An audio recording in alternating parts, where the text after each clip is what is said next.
It's been a combination of meetings, discussions, obviously social events every night. It is an unbelievable weekend because it's been sold out from pretty much the first minute, and one of the most impressive parts of it is overwhelmingly filled with young people, which gives all of us so much cause for hope.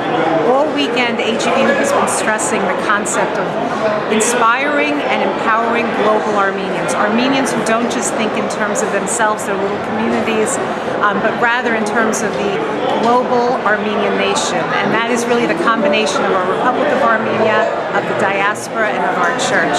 So we have had interactive discussions, new ideas have come up, we're actually going to act on those ideas, and all of it, having so many young professionals here, says to us there are people who are excited to do more for our people. Arda, it's all about being part of tomorrow. What does this mean, be part of tomorrow? Tomorrow is the future, and really what's so beautiful about the future is that nobody really knows what it holds. We know what we want it to hold, so it's aspirationally powerful. And so many wonderful ideas have come up from young people, from older people. The respect intergenerationally has made it even better. And so it just gives us optimism. And as Armenians, I personally consider 2015 to have been the turning point where we went from really thinking about the genocide and about the history and everything. All of those things are still important, but in 2015 we essentially said, we are here, we're not going anywhere, and we're focused on the future. So we are pulling together all of our collective resources and driving ourselves in that direction. Arda, for me, this weekend is organization. No other organization would have been able to do what AGBU has done. Organizations, support, benefactors, money, everything is coming together. What can you say about that? That is the magnificent power of AGBU. So we're celebrating the 110th anniversary.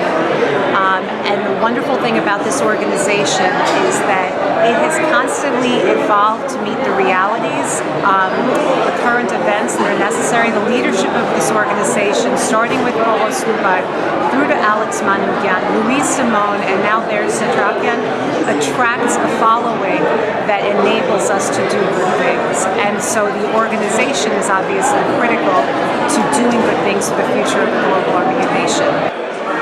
We've actually had 3 board members who left the board because some of them have been on the board 20 years. And the good thing about an organization like this is people don't leave. They may not be on the board any longer, and there should be turnover. But they stay with the organization in other capacities. We can all serve our church, our nation, our organizations, our community in multiple capacities. And that's what we want to have happen. So in the case of AGBU, we have the young professionals. Some of them may actually rise to a position of board membership. We have a strategic advisory council of younger people. So there is constantly official and formal channels for contribution, and there are also unofficial channels. And that's what this weekend was about. We had 350 people at interactive meetings. People took days off work. We had young professionals who stayed an hour and a half after the meetings ended to keep talking. So I think that's an indication of the level of interest, and these are the people we will pull from for the board going forward.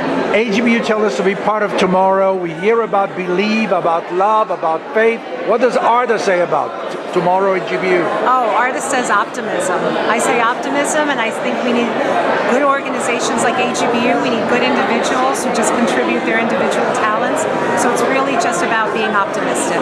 Any new developments, any new news as a result of your deliberations here this weekend? Anything to look forward to? I don't think there's any headlines. I think there's a lot to look forward to, because I think the level of engagement, the ideas that were discussed, the program areas that are going to be focused on, I think they all tend to say that there's a lot of news that will come, but it doesn't always have to be headlines. Sometimes it just has to be, incremental progress, and that's what we want.